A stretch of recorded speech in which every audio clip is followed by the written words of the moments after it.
रणथंभौर के गौरवमय इतिहास की इति किस प्रकार हुई, इस कहानी को आज अपन पढ़ते हैं कि कुछ अपने ही लोग होते हैं जो विश्वासघात करते हैं और उनके विश्वासघात के कारण ही जिनको अपन कुल नाशक कुल घातक कह सकते हैं कि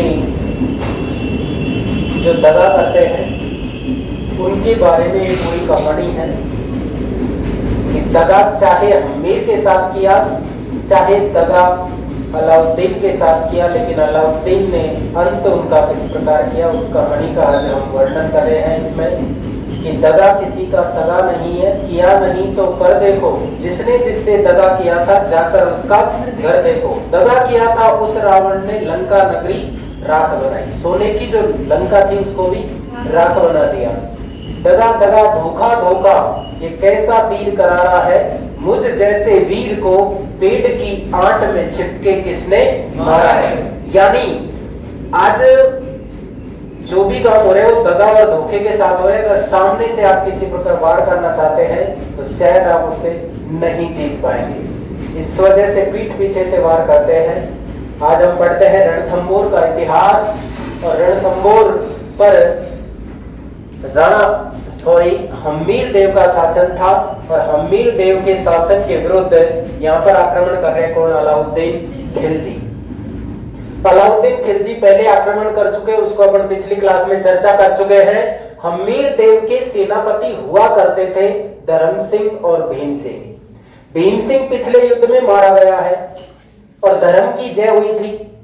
धर्म की जय तो हुई, लेकिन उस हार का सारा बदला, सारा आक्षेप, सारा आरोप किसके ऊपर लगा था? धर्म सिंह के ऊपर। और धर्म सिंह को प्रधान सेनापति के पद से हटाकर भूज को प्रधान सेनापति बना दिया था।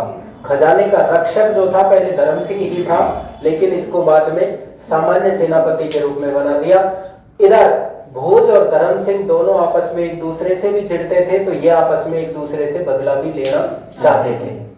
इधर हम्मीर देव के दो सेनापति और हैं, रणमल और रतिपाल। रणमल और रतिपाल दोनों ने क्या किया? विश्वासघात। किसके साथ? हम्मीर देव के साथ। और किससे जा मिले?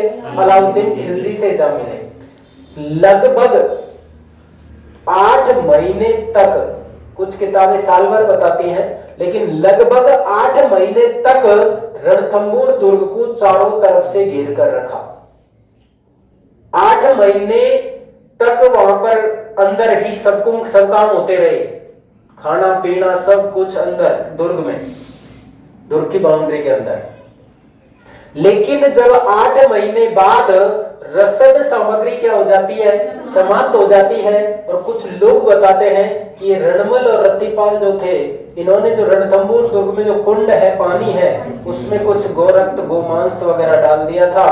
उस वजह से हम्मीर देव को आखिरकार दुर्ग का दरवाजा खोलना पड़ा, केसरिया बाना पहनना पड़ा और केसरिया बाना पहनकर दुर्ग के दरवाजे खोल दिए। जब दुर्ग के दरवाजे खोल दिए तो युद्ध तो अवश्यंभावी हो गया। तो हम्मीर देव और अलाउद्दीन खिलजी के बीच जुलाई 1301 में क्या होता है? युद्ध होता है। और 11 जुलाई 1301 के दिन रणथंभौर के दुर्ग पर पूर्ण रूप से अलाउद्दीन खिलजी का अधिकार हो जाता है। जब यह अधिकार हो जाता है तो यहाँ पर रणमल और रतिपाल दो व्यक्ति थे जिन्होंने अलाउद्दीन खिलजी ने पहले इनसे कहा था कि अगर तुम मेरे को इसका गुप्त मार्ग बता देते हैं तो मैं तुम्हें इस दुर्ग का रक्षक यानी राजा बना दूंगा। ठीक है। 11 जुलाई 1301 को रणथंभौर पर हम्मीर देव अलाउद्दीन खिलजी का जब अधिकार हो गया, यानी 1301 में राजस्थान का अंतर क्या है देख लो। राजस्थान का ऑल ओवर राजस्थान का पहला साका, ऑल ओवर राजस्थान का पहला जौहर और ऑल ओवर राजस्थान का पहला केसरिया। जब केसरिया और जौहर दोनों हो जाते हैं तो ही एक साका माना जाता है। कुल मिलाकर केसरिया तो करेंगे कौन? पुरुष, केसरिया बाना पहनकर। और जौहर कौन करेंगी? महिलाएं, रानियां, पटरानियां, दासियां। तो ये जो जौहर हुआ है, जौहर होता है मतलब अपने सतीत्व की रक्षा के लिए, पतिव्रता धर्म का पालन करने के लिए। अगर वो आदमी ही जब नहीं है तो आपने सुना है पहले सतीत्व की रक्षा के लिए महिलाएं सती होती थी, ठीक है। उसी प्रकार ये जौहर होता था कि जब कुल वंश रक्षक ही नहीं है तो बाद में जीने से कोई फायदा नहीं है। इसलिए ये क्या कर लेती थी, जौहर कर लेती थी, अपने आप को किसी भी माध्यम से समाप्त कर लेती थी।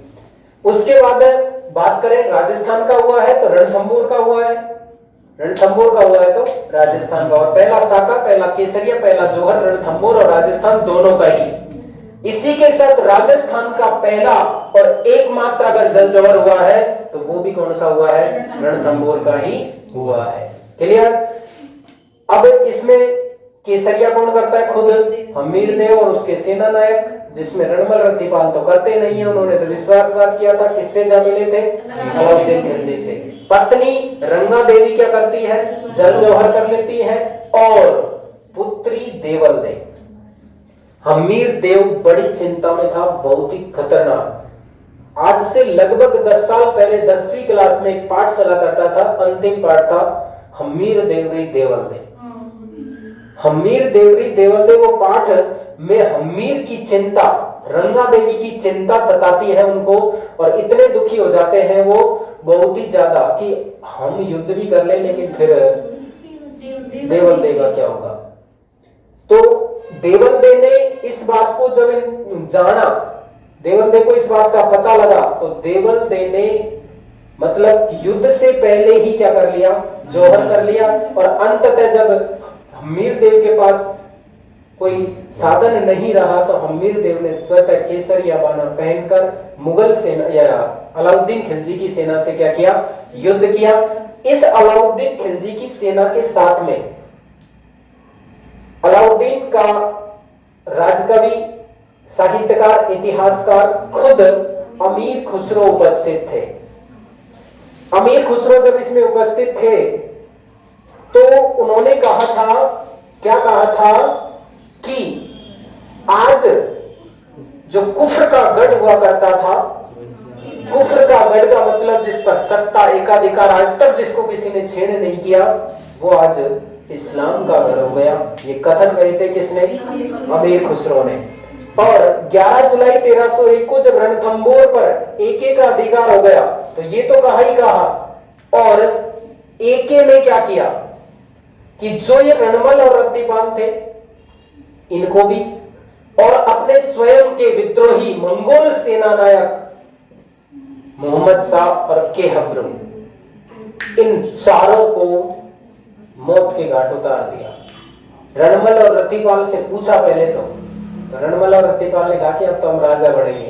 बोलो जब तुम अमीर के ही नहीं हुए, जिसका दाना पानी खाया उसी के नहीं हुए तो मेरे क्या हो सकता है। इसलिए अमीर के नहीं होने के कारण अलाउद्दीन ने भी क्या किया, इनको मौत के घाट उतार दिया। और इस प्रकार रणथंभौर के इतिहास का यहाँ पर अंत हुआ हमीर देव की मृत्यु के साथ ही। हमीर मदमर्दन जो किसने लिखी है, हमीर महाकाव्य लिखा है नयन चंद्र सूर्य ने। हमीर रासो किसने लिखा है, जोधराज ने। हमीर रायण किसने लिखी है, भांडव व्यास ने।